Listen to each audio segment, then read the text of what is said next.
Welcome to the Fox 54 Weekend Review. I'm Kenesha Dees. It's the only place in North Alabama to get the week's local headlines condensed into one program. Here's a taste of what's ahead.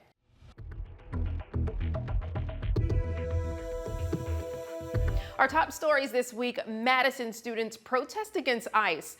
A child sex abuse case under investigation could go back for years, and the legislature considers competing bills on penalties for eluding police. Students at James Clemens High School began protesting after they finished their classes, a change they say is meant to keep everyone free from any potential academic consequences. I spoke to some of them while they marched down County Line Road. No freedom, no peace, till ICE is off our streets.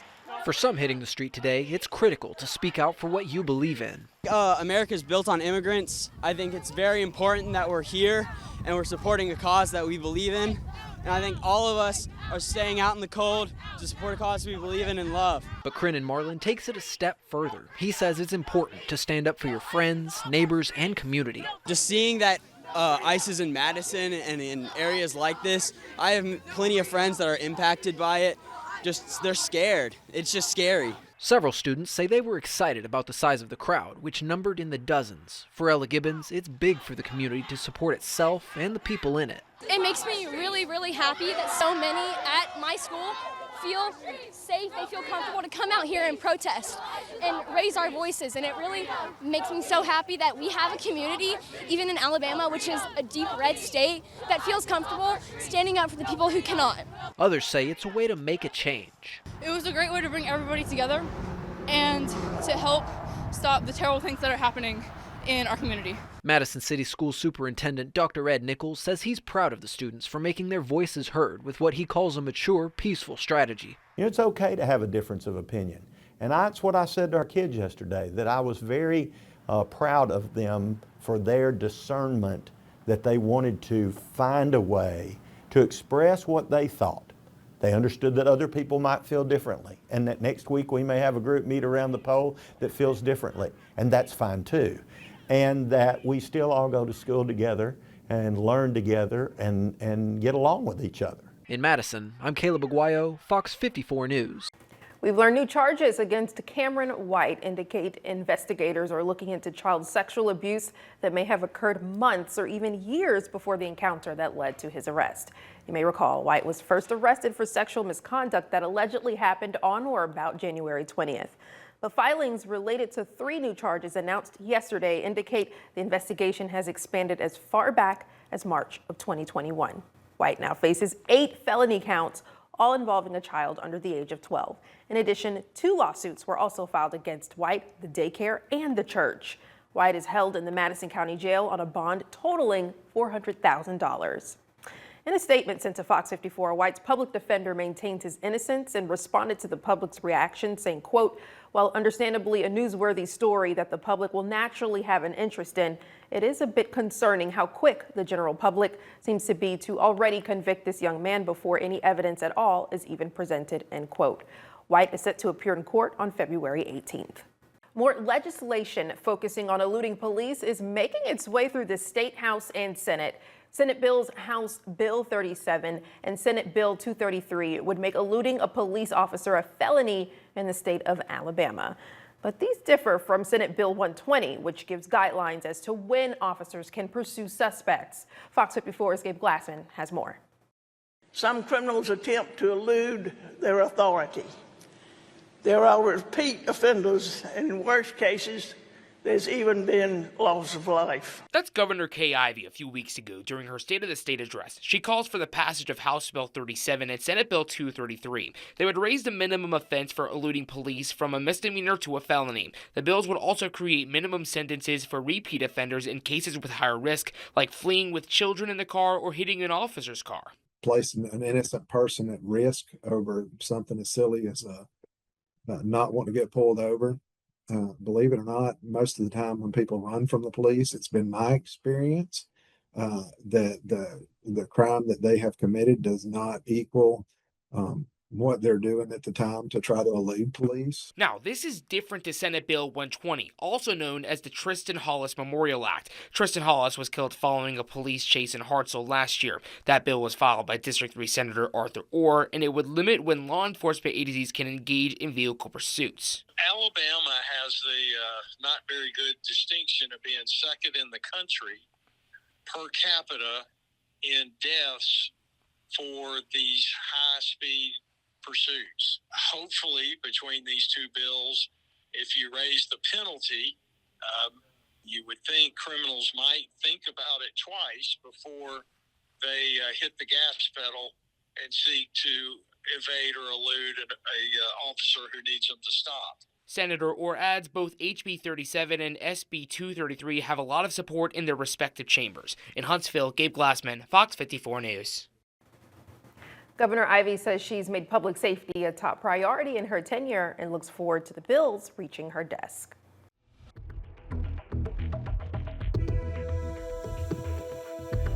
What kind of training and facilities are available for local first responders? A new public safety annex opens in Madison, and our Logan Alexander Russell got firsthand experience in a high-tech police simulator. The new public safety annex in town Madison is aiming to help centralize police and fire operations near some of the city's newest developments. The annex consists of 7 bedrooms meant to hold a minimum of 4 fire personnel at a time. In addition, it'll have an entire wing dedicated to police investigations. Fire Chief Brandy Williams says it'll spread out some of the city's first responders and resources across a much-needed service area.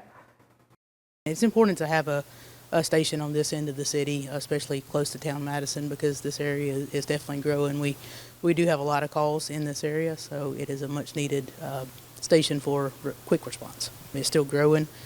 So being on the south side of Madison Boulevard, it helps us get to some of the places that we weren't getting to in the desired time that we would like to get there.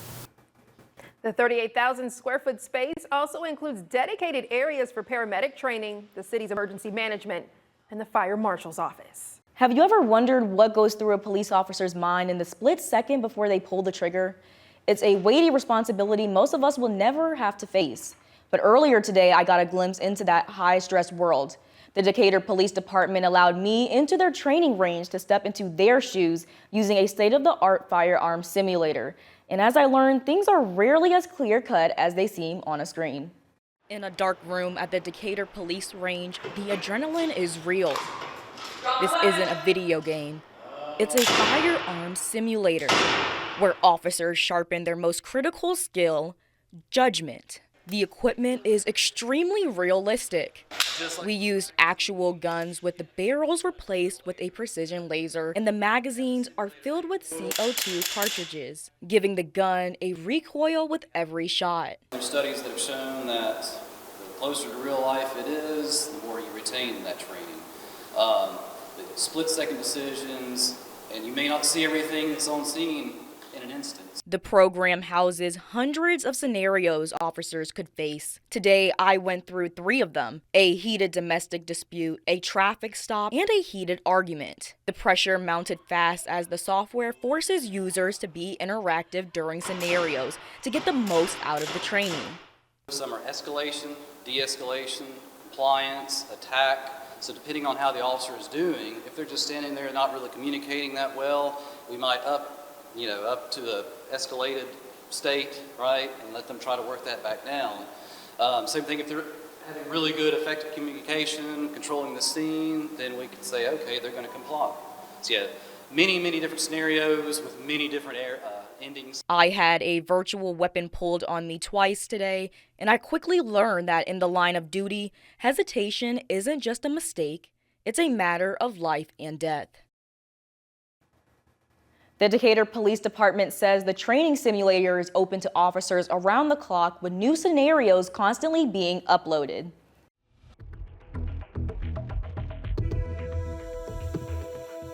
Three city council meetings this week made the news. Albertville passed plans for rezoning and city growth. Decatur clarified rules on short-term rentals. And Muscle Shoals got heated during a discussion about the firing of a city clerk. A major move today in Albertville as the city council officially clears the way for growth. This morning, leaders adopted a revised zoning ordinance, the first step in a 2-phase plan to rewrite the city's blueprint for growth. Fox 54's Logan Alexander Russell explains that while the city calls it a cleanup, longtime residents are saying the real challenge lies in addressing aging infrastructure and the surge of short-term rentals. The gavel came down this morning on what city officials are calling phase 1 of a massive project aimed at taking Albertville into the 21st century. The Albertville City Council unanimously adopted a revised zoning ordinance kickstarting one of the biggest projects the council has ever taken on. The first phase is all technical, but it sets the stage for critical policy decisions like defining commercial spaces. What we did today was really just kind of a cleanup of the organization. City Council President Nathan Broadhurst says the real planning starts this evening. The big goal of this, which begins tonight at 6 o'clock with a public meeting, is we look at our overall comprehensive plan for the city. So we're going to look at what are the long-term challenges and opportunities for Albertville over the next decades, and try to address those through policy changes that will take place and an additional zoning ordinance update in the near future. For Bonnie Callahan, whose roots here go back to the 1800s, the concern is ensuring the new map eliminates spot zoning, where businesses pop up in the middle of quiet residential blocks. Callahan says she would also like to see more regulations around short-term rental properties. We do have Airbnbs and VRBOs in residential sections. I'm in the historic district, and there are 2 homes that are Airbnb at this time, and one of them features housing 22 people overnight. Well, I don't really want to see what 22 cars would look like. Not that that would be the effect, but it's not a residential thing. Callahan believes the focus should be on modernizing infrastructure and giving the city a facelift. The city says public feedback on these infrastructure goals is vital before they move into the second phase of the plan next year. In Albertville, Logan Alexandra Russell, Fox 54 News. You can head over to fox54.com for the links to the zoning map and the ordinance. After hours of discussion and last-minute changes, the Decatur City Council has approved new rules for short-term rentals. The ordinance passed in a 4-1 vote and will change how Airbnbs and similar properties are monitored across the city. Fox 54's Valentina Chalala joins us live outside Decatur City Hall. Valentina, what does this vote mean for rental property owners in the city of Decatur? Well, yeah, Kanisha, the big question, what does this mean for short-term rental operators? Decatur City Council says anyone who wishes to continue operating will need to register with the city, pass inspections, and follow new density and enforcement rules designed to protect residential neighborhoods. I spoke with a council member and concerned residents about how this new ordinance may impact how renters operate.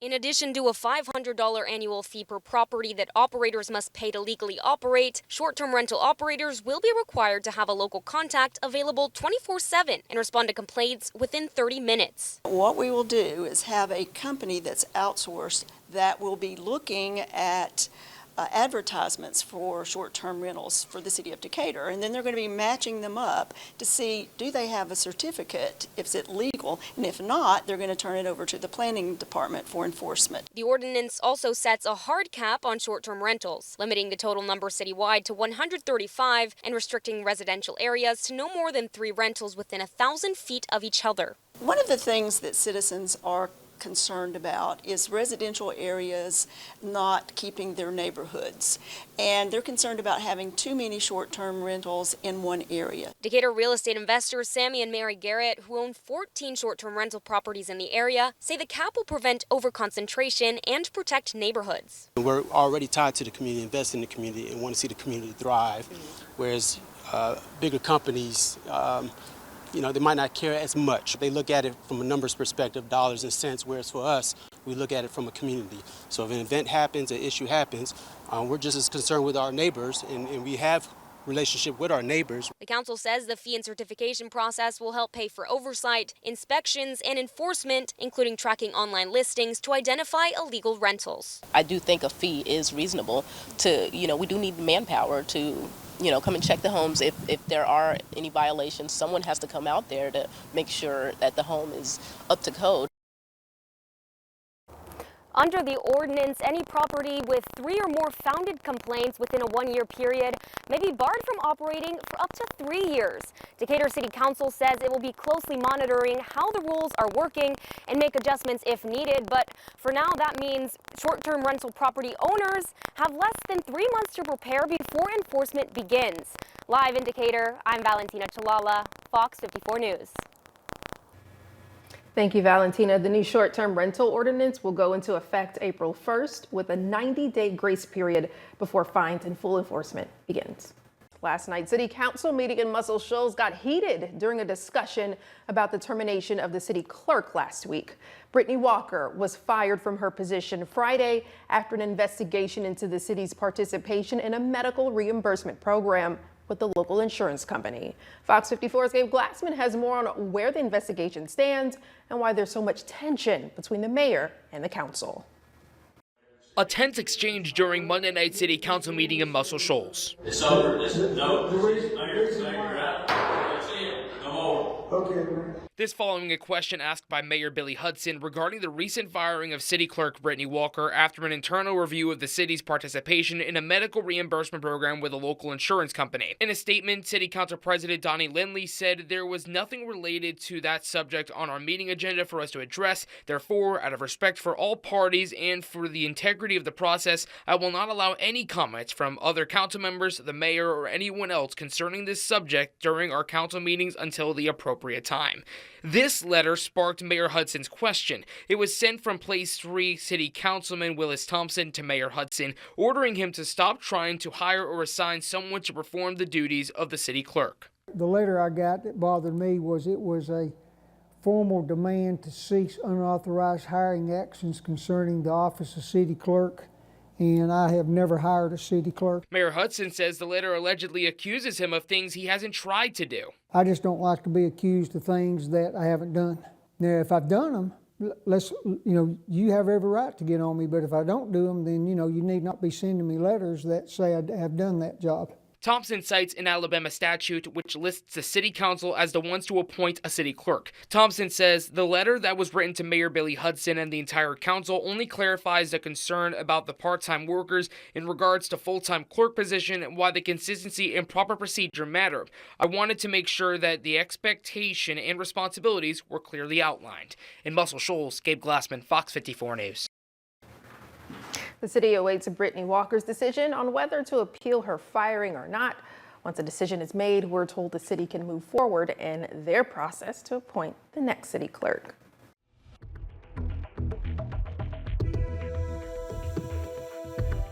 Taking a look at sports, two historic moments this week. Alabama A&M signs 39 student athletes, and former Auburn head football coach retires from coaching. Fox 54 Sports is sponsored by Alpha Insurance. Hey, good evening, everyone. For years, the first Wednesday of February was reserved for football's National Signing Day. But with early enrollees for spring practice and NIL, National Signing Day in February varies from team to team. Take Alabama A&M, for example. Coach Sam Shade and the staff worked hard during the offseason to find some new dogs for the Hill. All in all, the Bulldogs were able to sign 39 new football players during the signing period, including 21 on offense. Among the signees are 14 transfers from the FBS level, ranging from the SEC all the way to the Mountain West. Coach Sam Shade feels that the additions that were made in the trenches will help them tremendously in 2026. We actually signed 8 offensive linemen, 4 high school, 4 transfers, and then defensive line. We filled some needs on defensive line. We signed 7 defensive linemen. So it really started up front. One of the things that we saw in our evaluation of last season and of the conference is the 3 top teams, they were really good up front on both sides of the ball, offense and defense. So we knew we had to improve there. Big news from the college football world. Gus Malzahn is hanging up his whistle and calling it a career. Malzahn spending time on the plains of Auburn on 2 different occasions. The first was as an offensive coordinator from 2009 to 2011. With Cam Newton at the quarterback spot, the Tigers' offense was one of the best in the nation. They won the SEC title and the BCS National Championship in 2010. Malzahn returned as the head coach of Auburn in 2013. During that stretch, he led the program to a 68-35 record, 2 SEC championship game appearances, 1 SEC football championship, and 1 national championship game appearance. Malzahn later was the head coach of UCF and spent time last season as the OC at Florida State. Coach Malzahn had a very close relationship with Coach Bruce Pearl, and current Auburn men's coach Stephen Pearl spoke about the relationship between Malzahn and his father. Yeah, Gus is, a dear friend of mine, and I think the timing's interesting because BP obviously having just hung it up, I would imagine they're going to play a ton of golf together now out at the lake. So I know Gus is, really excited about that. He and Chrissy are just such great friends of ours, and he and I have just stayed in constant communication throughout my career, and he's been such a helpful resource in my journey to being a head coach. I got so much love for Coach and his family, and I'm really happy for him because he's done such a great job at every level, of football, whether it's in high school or collegiately. And, he deserves, the time, to spend with his family and the time to, be able to enjoy and look back on all the success that he's had in this profession. And just looking forward to the, coming years of his life where he gets to really, sit back and just relax.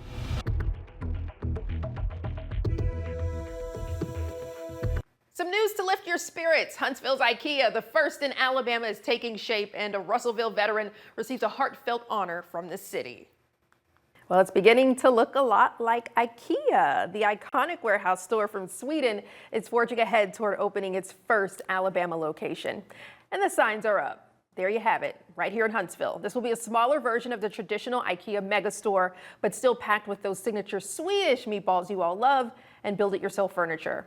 The new location is on University Drive, just west of Research Park Boulevard, in a former Conn's Home Plus store. The 46,000 square foot space is a far cry from Ikea's typical mammoth warehouses, but the company says it's part of a new strategy to reach more customers in smaller markets. Hiring began weeks ago and continues as the store prepares to welcome shoppers. As for when you can start shopping, no opening date has been announced just yet.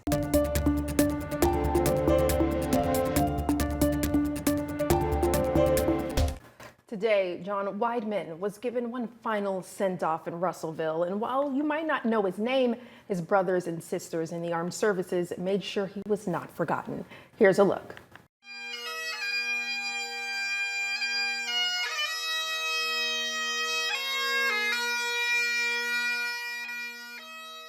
At Chapel of Pinkard Funeral Home, service members united to send off their fellow brother who passed away without family in Russellville. Franklin County Coroner Charles Adcock says it was an easy decision to make sure John Weidman received a proper service when he learned about the staff sergeant. We're taking care of him, the remains that he wanted to be taken care of as a cremation. We just want to support our veterans. So they fight for our freedom. They take care of us on foreign lands and our own country. So we want to take care of them. Director Tammy Sharp says it was an easy choice for her as well, where they would hold the service. We don't turn away a veteran. If we can help any way whatsoever, we do what we can do for them. Local VFW Commander Randy Mansell says the turnout was a reminder of what it means to serve in the armed forces. We all signed on the dotted line to go and defend our nation, and we're never alone. We're a brotherhood and sisterhood of veterans, and to just be able to come together and honor this, the life of this veteran who retired from the Army, did over 30 years in the Army. It's just an honor to be able to do and just send off his legacy and honoring his life. Pastor Benny Bonner, a Navy seaman who led the sermon, says it was an honor, even if he never knew Weidman. Even though I didn't know him, but I just feel like it's an obligation for me when I have an opportunity like this to share with others. Because, I think it's deserving of any veteran, or whether he's a retiree or he just did a short period of time in the military. I think they're deserving for someone to come and just really share some things concerning them, and maybe through them and him talking about them, that they would feel encouraged by what is said about the deceased. And if you're a veteran in the Russellville area without family, Mansell says you can come to Post 5184 for support. What a beautiful tribute to Staff Sergeant Weidman. As part of his last wishes, Weidman's remains will soon be heading to Pensacola, where they will be spread near a lighthouse.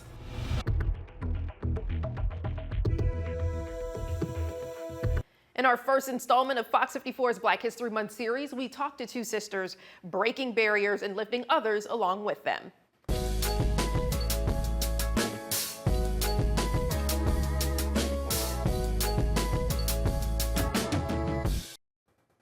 It's Black History Month. Fox 54 is celebrating Black excellence throughout February with stories of resilience and empowerment. I'm proud to introduce you to the first of many we'll be highlighting. Two women blazing a trail in the Tennessee Valley. One works as a family attorney, the other serves as a county commissioner. They're sisters, already a force in their respective fields.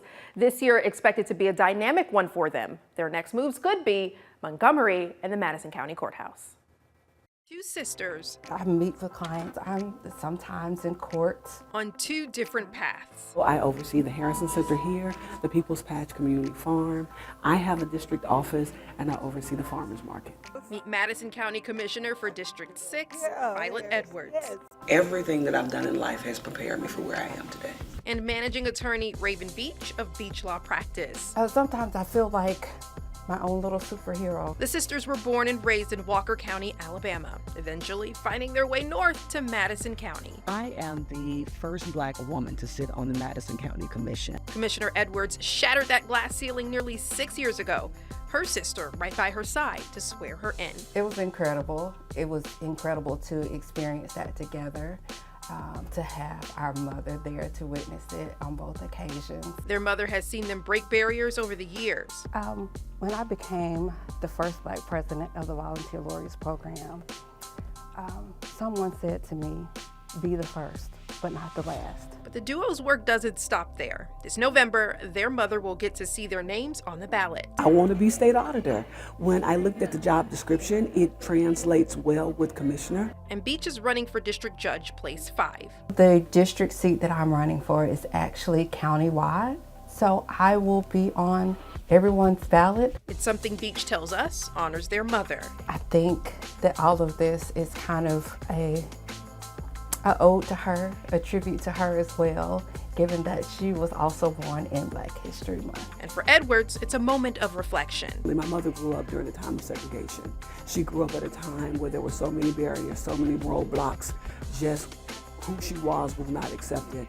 So for her to be able to raise two women who are forces and for her to be able to vote on us that day, I just imagine it's going to be really emotional. On the road to the ballot, both ladies encountered barriers of their own, including Edwards' path to county commission. After I won, I just had to sit in and realize that somebody paved the way for me to be here, and that I am making women and I'm making Black women proud. So if they want to celebrate, then let us celebrate, because it took over 200 years for us to get here. Beach also knows what it's like to take up space as an attorney. A Black female is certainly a barrier in this profession, right? Because it is mostly male and white. And I've talked about this before. I tend to stand out a little bit. But that's, as I've aged, as I've grown in the profession, I feel like that's what really makes me unique. The sisters say the work doesn't stop with breaking barriers. They always want to remember to reach back and take someone with them. This will be Attorney Beach's first time running for public office and Commissioner Edwards' third.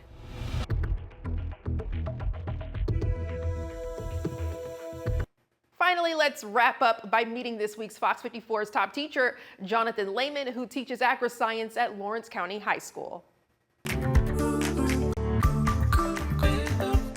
Now, Fox 54's Top Teacher, sponsored by Calhoun Community College. This educator we're about to meet sparks fly in his classroom, literally. He's an agri-science teacher in Lawrence County and was nominated by one of his students who says he inspires future farmers and ag educators like her.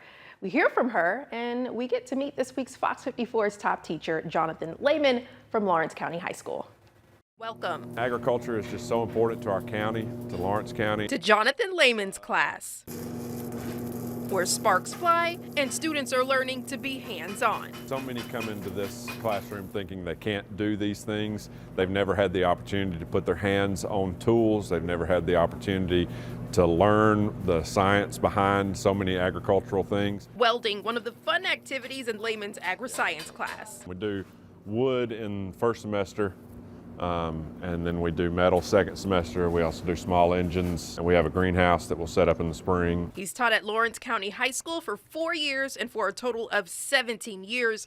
Lehman says confidence is what sustains students. Some of them gain so much confidence just by trying it, being successful, and seeing that it's not as hard as maybe they thought it was. Take Abby Rice, for example. With Abby is one of those wonderful examples who was quiet, who was shy, who was a little timid to touch anything or to try anything, but just giving her the opportunity, letting her feel successful, she blossomed. She's now secretary of her school's Future Farmers of America organization and may consider a future in teaching agriculture like Lehman. When I get older, I thought about being an ag teacher. Abby says Lehman is there for her inside and outside of the classroom and shows up in a positive way. Whenever he's in there, he's just always brightening up the mood. For Lehman, that bright spark to keep his students believing in what they can do in the community around them. We need more people going into this field, and I get to teach some wonderful hands-on skills that are also being lost, I believe. Wow, congratulations, Mr. Lehman. What an impact. Check out the moment he was surprised by Abby and listen in on how she says Mr. Lehman helped her open up more in his class. All on Fox 54 Plus. Download on your TV, watch for free, and don't forget to nominate a teacher on fox54.com. Thank you for watching Fox 54's Week in Review. Count on Fox 54 Plus to bring you more great programming with in-depth local specials, Locked On Sports, true crime, cooking shows, wellness experts, and continuing weather coverage. For everyone at Fox 54 News, I'm Kenesha Dees. Have a great weekend. Fox 54 Plus has your news, sports, and weather. Start your evening with Fox 54 at 5:30, delivering the latest headlines and live reports straight from the scene. Then, stay informed with Fox 54 News at 9, featuring your Tennessee Valley certified most accurate weather impact team, tracking everything from tornado threats to traffic delays during severe weather. Fox 54 Sports Extra brings you more of what sports fans crave, with deeper insights, expert analysis, and all the action that matters most.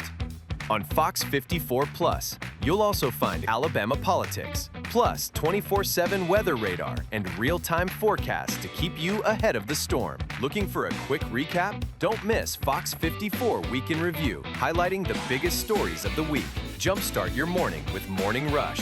Fast-paced news updates, featured with uplifting stories from across the globe. Get your entertainment fix with Getting Real, where we break down movie reviews, top 10 lists, and spotlight the newest film. Die Hard fan? Locked On Sports dives deep into the Crimson Tide, the Tigers, college rivalries, and pro action. True crime warrior style? Killer Cases brings you gripping real-life stories that stick with you. Hungry for more? Cooking with Style serves up mouth-watering recipes that are easy to make and impossible to resist.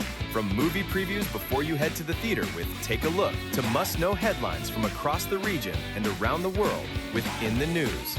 Watch all of these shows on demand and also on the Fox 54 News app. Available on Android and iOS devices. Streaming 24/7.